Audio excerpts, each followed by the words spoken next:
quanto mais nós aprofundamos na reflexão do que é o sacerdócio de Cristo, melhores condições nós temos de explorar aquilo que é o sacerdócio de todos os crentes.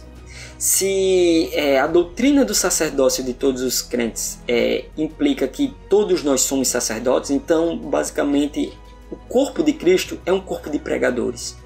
O corpo de Cristo é um corpo de cantores. O corpo de Cristo é um corpo de encorajadores. Mas a principal ênfase do conteúdo de Hebreus é que, para o cristão, o Messias já veio. Então, ao enfatizar Jesus como rei e sacerdote desse novo reino, do novo santuário, santuário celestial, da nova cidade celestial, que não é Roma, é a Nova Jerusalém, Hebreus leva o cristão a questionar qualquer esperança messiânica em líderes e movimentos políticos aqui da Terra, mesmo que sejam líderes religiosos. Nós não precisamos de ícones na igreja, nós precisamos de Jesus.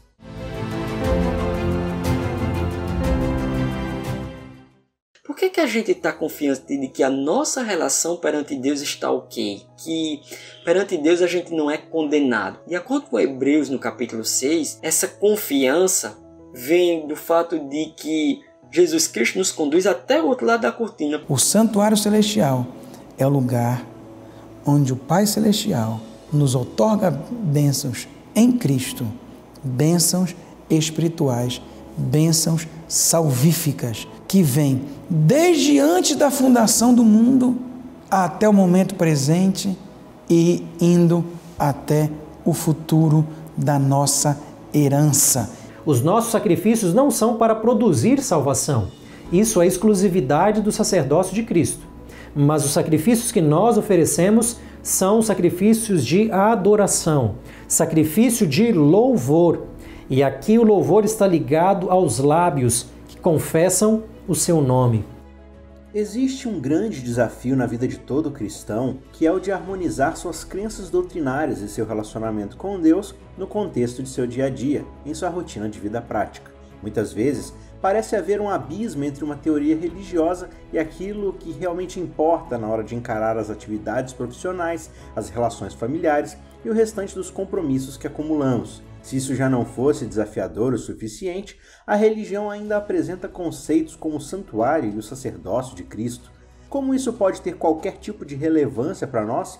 Pouco antes da Reforma Protestante, alguns cristãos começaram a questionar o fato de líderes religiosos estarem se apropriando indevidamente do papel sacerdotal e vicário de Cristo. A resposta bíblica que os reformadores deram a esta prática trouxe mudanças não somente à teologia da época, mas também à nossa noção concreta do que é ser um sacerdote em nossa realidade prática. Não saia daí, o Teólogos está só começando.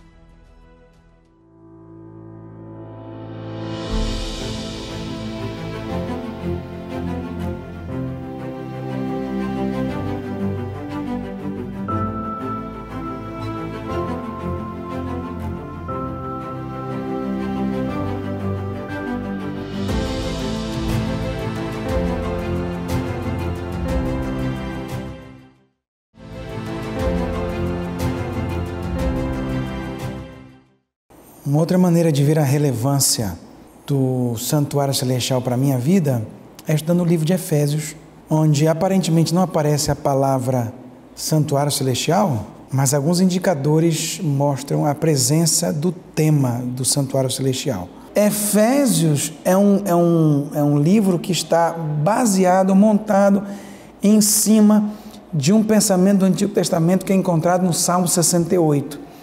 É muito comum os teólogos de Efésios dizerem que o Salmo 68 serve de base para a construção do pensamento de Efésios, que fala da grandeza de Deus, fala de Deus saindo do Sinai e indo para o santuário celestial e conta essa procissão vitoriosa de Cristo lá.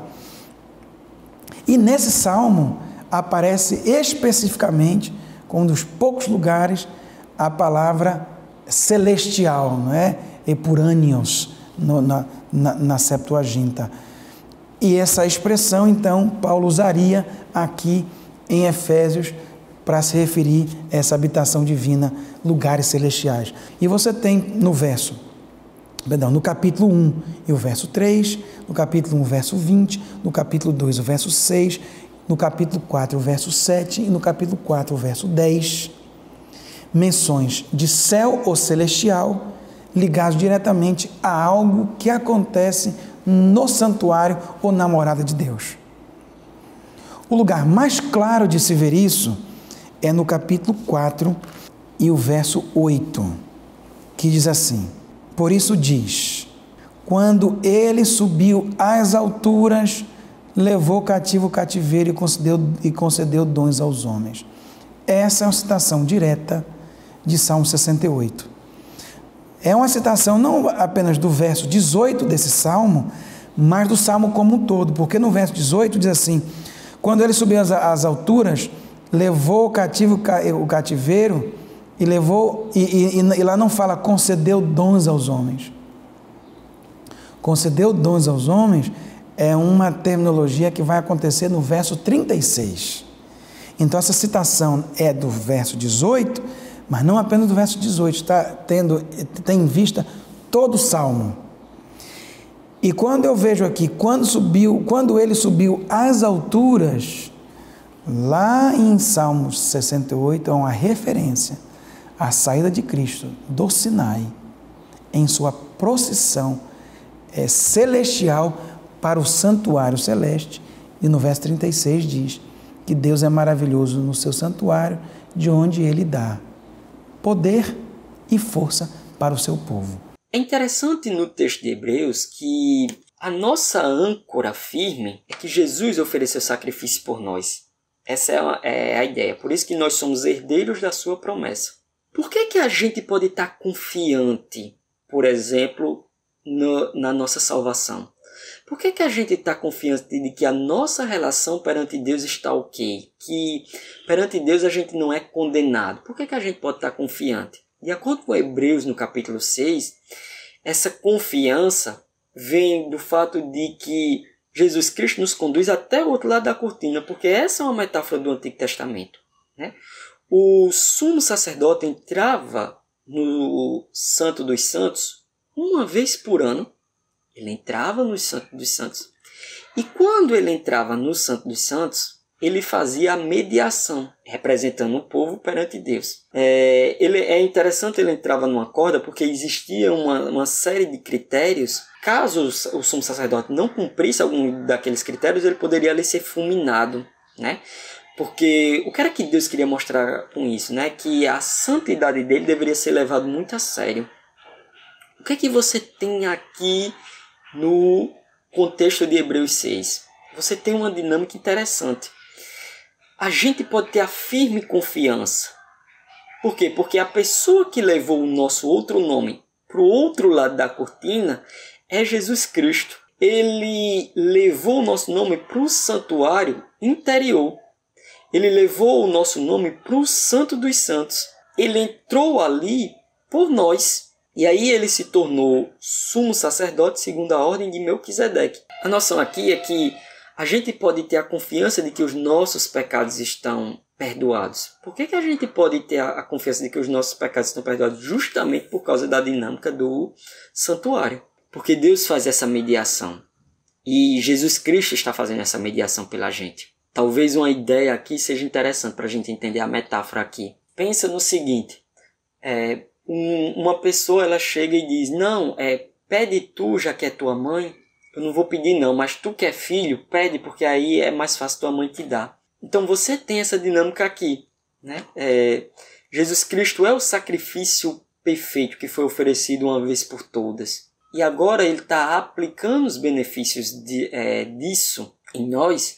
E a gente pode se chegar com confiança ao trono da graça em receber essas aplicações. Por quê? Porque isso significa dizer que Jesus atravessou a cortina. Ele está nos representando perante o Pai, né? E pelo fato de ele estar nos representando perante o Pai, a gente pode ter confiança de que ele já está fazendo a mediação. Então não preciso do pastor para fazer a mediação, não preciso do líder religioso para fazer a mediação. Ao longo do crescimento do cristianismo, elementos externos das políticas romanas no decorrer da história foram importando tradições e configurações que transformaram a forma como os crentes se relacionavam com Deus. A figura de um líder religioso que mediasse essa relação foi imposta e absorvida. A verdade bíblica, porém, permanece disponível para aqueles que são sinceros. Cristo subiu aos céus e está completamente disposto a nos ligar diretamente ao Pai por meio de sua intercessão. No capítulo 1, verso 3, você tem novamente a expressão nos lugares celestiais, mas isso está ligado a bênçãos, a doação de bênçãos. E já foi demonstrado isso no livro do Dr. Elias Brasil, que o santuário celestial é o local de onde Deus dá bênçãos ao seu povo. E no Salmo 68 isso é muito claro. Poder e força vem do santuário celestial, de onde Deus derrama as suas bênçãos. E aqui diz no capítulo 1, verso 3: Bendito Deus e Pai de nosso Senhor Jesus Cristo, que nos tem abençoado com toda sorte de bênçãos espirituais nas regiões celestes em Cristo. Então, Deus nos abençoa nas regiões celestes. Santuário celestial no Antigo Testamento é lugar de bênção. Portanto, eu posso dizer que esse lugar celestial, não é? Aqui a morada de Deus, de onde Ele me abençoa. Agora, essa bênção no verso 3 não é uma bênção feita no homem, é uma bênção dada pelo homem, mas em Cristo. E aqui diz que essa bênção é espiritual, não é que seja uma bênção etérea, é uma bênção do Espírito. Veja, a perícope do verso 3 termina no verso 14, ou seja, uma espécie de parágrafo, não é? Aqui começa no verso 3, termina no verso 14. No verso 3 começa com as bênçãos espirituais e no verso 13 e 14 termina com o selamento do Espírito Santo, através do qual nós somos feito herança. Então o Espírito Santo está no início e no final disso aí. Então essas bênçãos são bênçãos do Espírito dadas em Cristo por nós nos lugares celestiais. Nos lugares celestiais na casa de Deus, na morada de Deus. Você pode dar o nome que você quiser. Um dos nomes para isso é o santuário de Deus, ou o templo de Deus, que é a casa dele. Agora, no verso 4, tem uma frase, tem uma conjunção extremamente importante. Em português estão duas palavras, em inglês uma só. Aqui diz assim: assim como.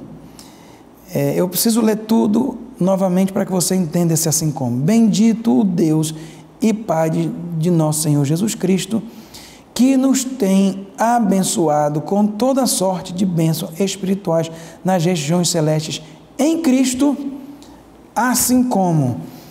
Esse assim como vai agora descrever todas as bênçãos celestiais que Deus nos dá em Cristo Jesus no santuário celestial. Que bênçãos são essas? Uma série de bênçãos. E a primeira diz: assim como nos escolheu nele, antes da fundação do mundo, para sermos santos e irrepreensíveis perante ele em amor. Segunda bênção: nos predestinou para ele, para a adoção de filhos por meio de Jesus Cristo, segundo o beneplácito da sua vontade, para louvor da glória de sua graça. Outra bênção: na qual temos a redenção pelo seu sangue, a remissão dos pecados segundo a riqueza da sua graça, que Deus derramou abundantemente sobre nós em toda a sabedoria e prudência, desvendando o mistério de sua vontade, segundo o seu beneplácito, que propuseram em Cristo, de fazer convergir nele, na dispensação de plenitude dos tempos, todas as coisas, tanto as do céu como as da terra. Nele, digo, no qual fomos feitos também herança, predestinados segundo o propósito daquele que fez e que faz todas as coisas conforme o conselho da sua vontade, a fim de sermos para louvor da sua glória, nós os que de antemão esperamos em Cristo, em quem também vós, depois que ouvistes a palavra da verdade, o evangelho da vossa salvação, tendo nele também crido, fostes selados com o Espírito Santo da promessa, o qual é o penhor da nossa herança até o resgate da sua propriedade em louvor da sua glória. Todas essas bênçãos, do verso 4 ao verso 14, são bênçãos dadas em Cristo, bênçãos espirituais dadas em Cristo por Deus a cada um de nós ou por cada um de nós.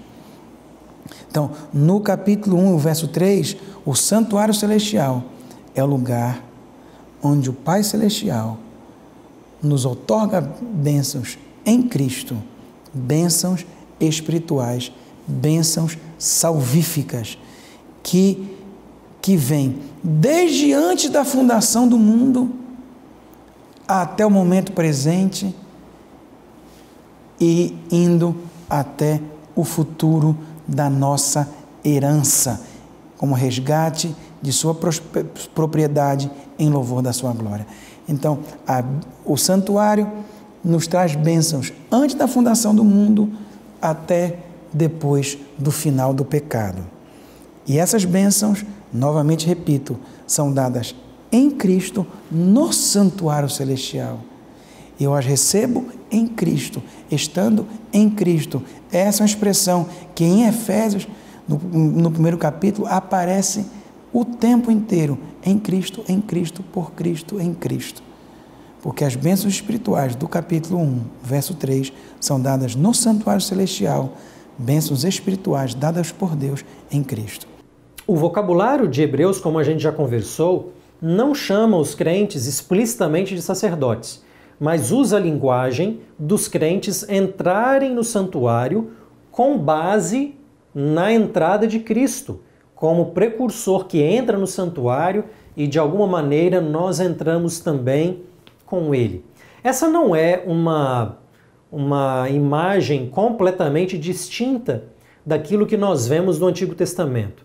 É verdade, os adoradores não entravam no santuário, apenas o sacerdote. Mas, em certo sentido, os adoradores entravam no santuário na figura do sacerdote. E aqui é interessante notar que a própria roupa sacerdotal, ela carrega o nome das tribos de Israel no próprio sacerdote, e o livro de Êxodo vai dizer que esses nomes são para a memória. Esses nomes, eles carregam aqui a imagem de que o povo de Israel, ele entra no santuário na figura do sacerdote. A vestimenta sacerdotal, ela tem essa característica e por meio dele o povo está entrando. É por isso que nós temos a ideia de que o sacerdote nada mais é do que um representante do povo. Ele é uma personificação do povo, é uma entrada corporativa por meio dele que é o intercessor. E quando nós vamos para Hebreus no capítulo 10, aqui no capítulo 10, verso 19, o que nós temos é exatamente essa ideia, onde o texto diz: portanto, meus irmãos, tendo ousadia para entrar no santuário, pelo sangue de Jesus, pelo novo e vivo caminho que ele nos abriu por meio do véu, isto é, pela sua carne, e tendo um grande sacerdote sobre a casa de Deus, aproximemo-nos com um coração sincero, em plena certeza de fé, tendo o coração purificado de má consciência e o corpo lavado com água pura. Nós percebemos então esse convite, é um convite que enfatiza a ideia de entrar no santuário e também a ideia de se aproximar. São ideias sacerdotais aqui. Nós somos convidados a entrarmos nesse santuário celestial. Agora, nós não entramos também por nós mesmos. Se o capítulo 6 enfatizou que essa entrada é uma entrada porque Cristo entrou primeiro, no capítulo 10 nós lemos que nós entramos por meio do sangue de Jesus. O sangue de Jesus é a base, é a razão por meio da qual nós também podemos entrar no santuário. Essa, obviamente, não é uma descrição literal, nós não estamos viajando para o céu de maneira corpórea, para entrar no santuário, mas é uma aplicação espiritual, aonde a nossa esperança, como é enfatizada no capítulo 6, a nossa certeza no capítulo 10, ela tem plenitude, porque nós podemos, por meio de Cristo, entrar espiritualmente no santuário celestial. Ao longo da narrativa bíblica, desde a criação no Gênesis, passando pelas alianças através do Antigo Testamento, sempre foi propósito de Deus que seu povo exercesse o papel de sacerdotes na terra, servindo e cuidando da natureza e dos seus semelhantes, em uma atitude de adoração a Deus. Infelizmente, por causa do pecado, o egoísmo manchou a imagem de Deus no homem, tornando mais difícil exercermos nossa missão. Graças ao trabalho de Cristo no santuário, somos novamente integrados a esse ministério. Agora, quando se vai ao capítulo 4, você tem agora bênçãos de Deus espirituais dadas por Cristo à igreja. No capítulo 1, bênçãos espirituais dadas no santuário celestial em Cristo. E no capítulo 4, bênçãos de Deus por Cristo dadas à igreja que vem do santuário celestial. Então, no capítulo 4 e o verso 10 diz assim: aquele que desceu é também o mesmo que subiu acima de todos os céus. Que a palavra céus como um sinônimo da habitação divina. Subiu acima dos céus, na grandiosidade da habitação divina. E aí diz, e ele mesmo, em português está concedeu, mas é a palavra deu, a mesma palavra usada em Salmo 68, verso 36, não é? Que é a palavra deu. E quando Deus entra no santuário celestial, que Ele dá dons para os homens. E aqui no verso 11, a mesma coisa. Quando Cristo Jesus ascende ao céu, entra no santuário celestial, na habitação divina, Ele então Ele concede dons aos homens. Quais são eles? Apóstolos, profetas, evangelistas, pastores e mestres, com vistas ao aperfeiçoamento dos santos para o desempenho do serviço. Então, o santuário celestial, em Efésios, tem a ver com duas coisas. Primeiro, com minha salvação. Eu só sou salvo porque lá no santuário celestial, antes mesmo da fundação do mundo, Deus em Cristo já me salvou, já me predestinou. E durante todo o percurso da história da humanidade e da minha vida, Deus continua abençoando com bênçãos celestiais e termina selando o crente com o Espírito Santo da promessa e fazendo herdeiro das promessas de Deus. Mas o santuário celestial também tem relação com a minha vida, não apenas para a salvação, mas também para o serviço. É o fato de que Cristo Jesus foi assunto ao céu, entrou no santuário de Deus, à destra do Deus Todo-Poderoso, foi entronizado e agora Ele, então, do santuário celestial, concede dons aos homens, é que os homens podem ser apóstolos, professores, pastores, mestres, profetas e aperfeiçoar dessa forma os santos para o serviço ao mestre. Portanto, esse equilíbrio do santuário celestial, de suas funções, é muito bonito em Efésios. Por um lado, em Cristo, fora de mim, no céu, no santuário celestial, eu sou salvo, eu sou abençoado. Por outro lado, aqui, para mim agora, Deus me abençoa desde o santuário celestial, me equipando para ser um obreiro na causa de Deus.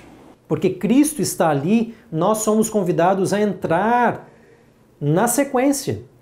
A nossa esperança entra no santuário celestial, a nossa confiança entra no santuário celestial. Isso tudo é uma aplicação espiritual, porque Cristo já entrou ali, então nós podemos entrar também. Agora, essa não é a única ideia destacada para o sacerdócio dos crentes. Hebreus implicitamente está considerando os crentes sacerdotes, porque eles são chamados a entrarem também no santuário, pelo menos de maneira espiritual, nossa esperança, nossa confiança. Só que Hebreus diz mais. Ele vai elaborar, por exemplo, no capítulo 13, versos 15 a 16, algumas ideias bem interessantes, e você pode observar como que o sacerdócio, ele está sendo construído aqui, o sacerdócio dos crentes, está sendo construído de maneira implícita. O texto diz assim: por meio de Jesus, pois, ofereçamos a Deus sempre sacrifício de louvor, que é o fruto de lábios que confessam o seu nome. Não se esqueçam da prática do bem e da mútua cooperação, pois de tais sacrifícios Deus se agrada. A segunda forma por meio da qual o livro de Hebreus considera implicitamente os crentes como sacerdotes se vincula à linguagem de oferecer sacrifícios. Os crentes oferecem sacrifícios. No Antigo Testamento, quem oferece sacrifício é o sacerdote. Agora, vamos tomar alguns cuidados aqui para algumas qualificações. Nós não oferecemos sacrifícios a Deus de maneira direta. O nosso sacerdócio, que oferece sacrifícios, é dependente do sacerdócio de Cristo. Veja como o texto começa. O texto não começa dizendo que nós precisamos oferecer a Deus sacrifícios de louvor. O texto começa dizendo que é por meio de Jesus que nós oferecemos a Deus sempre sacrifícios de louvor. Então há uma dependência do sacerdócio de Cristo para falarmos do nosso sacerdócio. E quando nós oferecemos sacrifícios, os nossos sacrifícios, e aqui a gente concorda com a interpretação de Calvino, olhando para esse texto, os nossos sacrifícios não são para produzir salvação. Isso é exclusividade do sacerdócio de Cristo. Mas os sacrifícios que nós oferecemos são sacrifícios de adoração, sacrifício de louvor. E aqui o louvor está ligado aos lábios que confessam o seu nome. Quando nós cantamos, nós estamos oferecendo sacrifícios ao Senhor. Nós estamos sendo sacerdotes quando nós louvamos a Deus por intermédio dos nossos lábios. Essa não é a única forma de ser sacerdote. O verso 16 também vai falar da prática do bem, da cooperação entre as pessoas, e esse espírito de fazer o bem e de cooperar é chamado também de sacrifício, que Deus se agrada. Nós louvamos a Deus, nós agimos como sacerdotes quando nós praticamos o bem para as pessoas e quando nós também promovemos cooperação num grupo de pessoas, no grupo de seguidores e crentes em Cristo Jesus.